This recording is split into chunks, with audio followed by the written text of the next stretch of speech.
So now we're going to load the file into our environment. So we'll be clicking on this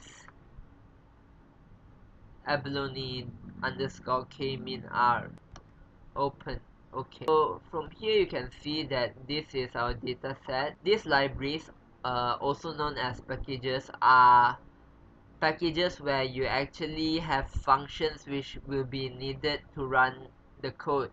So we'll be calling all these packages. Okay.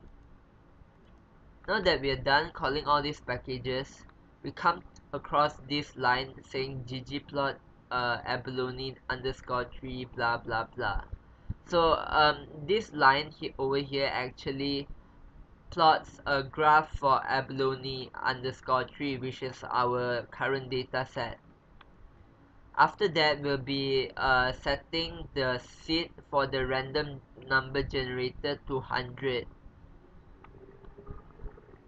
Then we'll be splitting the data set we have right now into two parts, which is the training data set and the testing data set. The training data set will be having 75%, while the testing data set will be having 25%.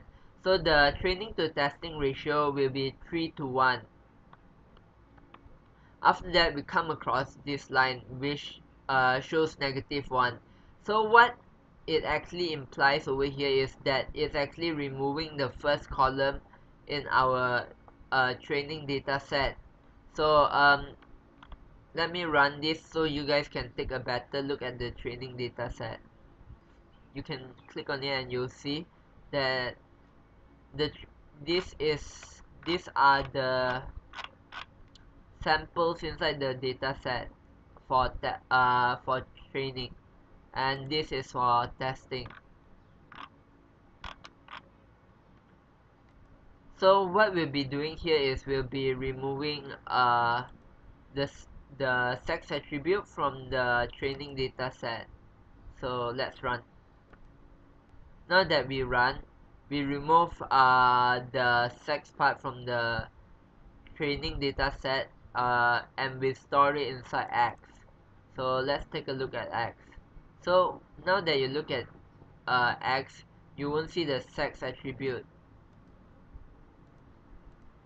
Okay. Now we'll be running KMeans on our training data set.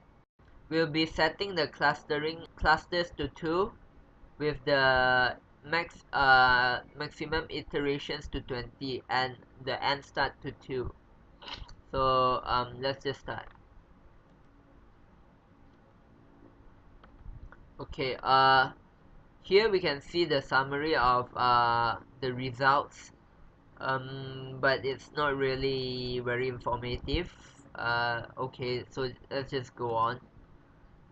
Here you can see a table which is actually this table shows the first cluster and the second cluster.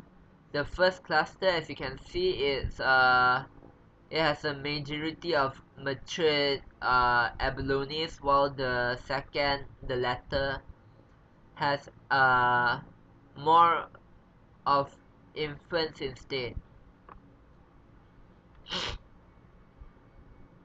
Now a plot graph is actually displayed, so let's just run.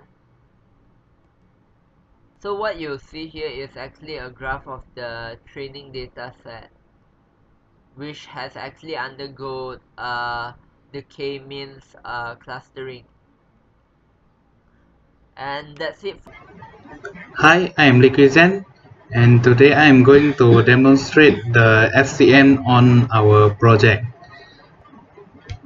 Okay, here's our data, and after that we will split our data into training set and testing set. After that we will run FCM on the training set. Okay, and here is our result, and from here we can see the summary of the clustering, and we are going to see the table after clustering. We can see that the majority of cluster 2 is the matured data and the majority of cluster 1 is the infant data. And after that we are going to import the file for our classification. The cluster 2 is the matured data and the cluster 1 is the infant data. Okay, that's all for the FCM clustering.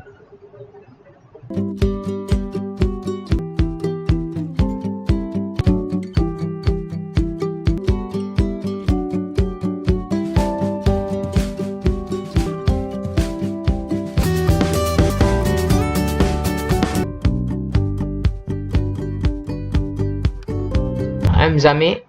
So my part, I will show you the coding using KMean random forest. So this is the coding, and this part is the prediction on validation set code, and this one is the coding for prediction and coefficient matrix for training set and test set. I will run this code.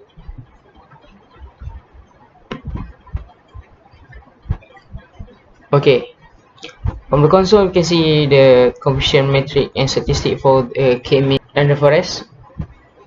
Okay, this is the accuracy of the method 0.73 and other information right here. After that we will try to compare the difference between using the method fuzzy CMean random forest and KMean random forest. That's all. Thank you.